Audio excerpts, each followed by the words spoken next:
या बडे भाभींनी शहरात जो धुमाकूळ घातला त्याची सर्व या जिल्ह्यामध्ये देशामध्ये या नाशिकचं नाव या बाईंनी बदनाम केलं। 100 150 कॉल गुन्हेगारांना ही बाई करते, पोलिसांवर दबाव टाकते, पोलिसांना बदल्या करण्याची ही बाई धमकी देते आणि गेली 10 वर्ष हा सत्तेचा माज चालू आहे।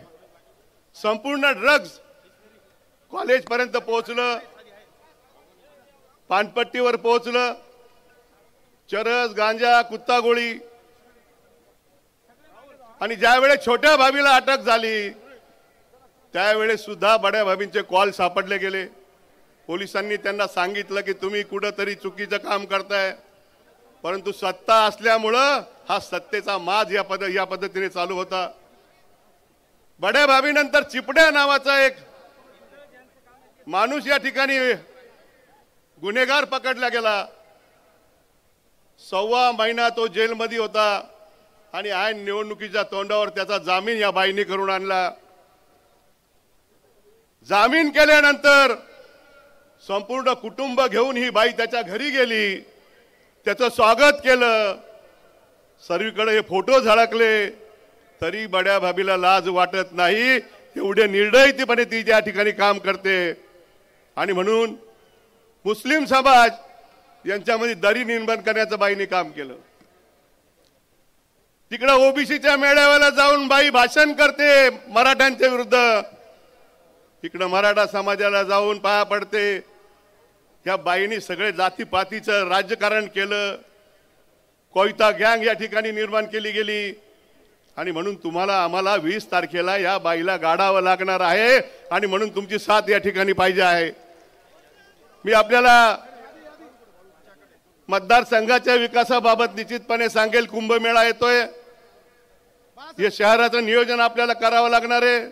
हे शहर दत्तक घेऊन भकास केलेलं आहे आणि त्या दृष्टिकोनातून साहेबांच्या आणि तुमच्यामध्ये जास्त वेळ न घेता 20 तारखेला मशाल या निशाणी समोरचं बटन दाबून मला या मध्य नाशिकची सेवा करण्याची संधी आपण द्याल अशी आशा व्यक्त करतो। थांबतो। जय हिंद, जय महाराष्ट्र। कारण आपल्या उमेदवारांना त्रास देत आहेत फार, पोलीस प्रशासनाला हाताशी धरून खोटे गुन्हे आपल्या उमेदवाराच्या कार्यकर्त्यांवरती, ज्याच्यावरती एनसी सुद्धा नाही, अशा लोकांना तडीपारीची नोटीस बजावत आहेत। पोलीस प्रशासन एकतर्फी काम करते आणि आपल्या महाविकास आघाडीच्या उमेदवारांना त्रास देण्याचा प्रयत्न करत आहेत। रोजगार निर्मितीचा प्रश्न हा मोठा आहे।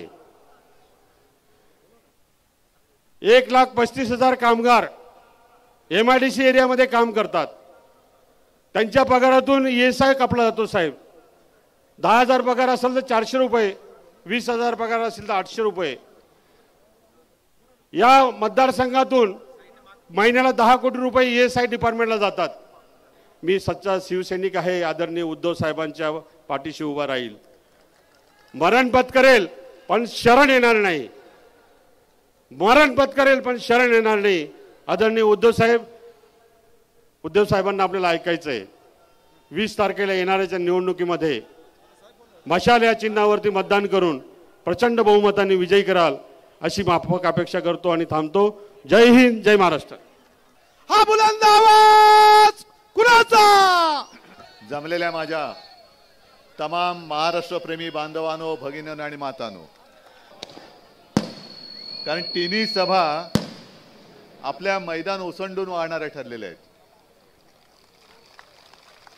हे तुमचं प्रेम जे आहे, हा विश्वास जो आहे, या विश्वासाला आणि या प्रेमाला मी कधी तडा काय चरोटा सुद्धा जाऊ देणार नाही, हे माझं तुम्हाला वचन आहे। मी उगाच काहीतरी पोकळ आश्वासनं देणार नाही, कारण मी जे करता येणं शक्य असेल तेच बोलतो आणि जे मी बोलतो ते मी करून दाखवतो। नाशिकमध्ये एक चांगली गोष्ट मला दिसली, तशी संपूर्ण महाराष्ट्रात दिसते, की शिवसेनेसोबत महाविकास आघाडी म्हणून जे जे पक्ष लोकसभेला एकत्र आले होते ते सर्वच्या सर्व पूर्ण ताकदीने आज देखील एकत्र आहेत। काँग्रेस तर आहेच, राष्ट्रवादी आहे, पण खास करून मी उल्लेख करेन आपल्या कराड साहेबांचा, कम्युनिस्ट. आणि कॉम्रेड साहेब, खरं त्यांची इच्छा होती निवडणूक लढवण्याची, पण निवडणूक लढवणार मी म्हटलं की कराड साहेब कृपा करा जरा की यावेळेला तुम्ही सोबत राहा, तुम्हाला विधिमंडळात नेण्याची जबाबदारी माझी. की एक क्षण पण लावला नाही. तत्काळ सांगितलं, उद्धवजी आमचा तुमच्यावरती विश्वास आहे, आम्ही पूर्ण ताकदीने महाविकास आघाडीचं सरकार आणण्यासाठी कटिबद्ध आहोत. आणि म्हणून कराड साहेब, मी जो तुम्हाला शब्द दिलाय तो सगळ्यांच्या साक्षीने दिलेला आहे. ही एक प्रकारे महाराष्ट्राची गद्दारी होईल. जे महाराष्ट्र खतम करायला निघालेत, महाराष्ट्र लुटतायत, त्या महाराष्ट्र द्रोह्यांच्या हातामध्ये किंवा महाराष्ट्र द्रोह्यांना मत देणं म्हणजे ही आपल्या महाराष्ट्राची केलेली गद्दारी ठरेल. नाही, महाराष्ट्राचा घात जो करेल त्याला प्रतिकार करणार म्हणजे करणारच. बस मग या हाताने येत्या 20 तारखेला हे पवित्र काम तुम्हाला करावंच लागेल. आणि आपली निशाणी काय? मशाल. जिथे जिथे मशाल असेल तिथे मशाल, हाताचा पंजा असेल तिकडे हाताचा पंजा, आणि जिथे तुतारी असेल तिकडे तुतारी. धन्यवाद. जय हिंद, जय महाराष्ट्र.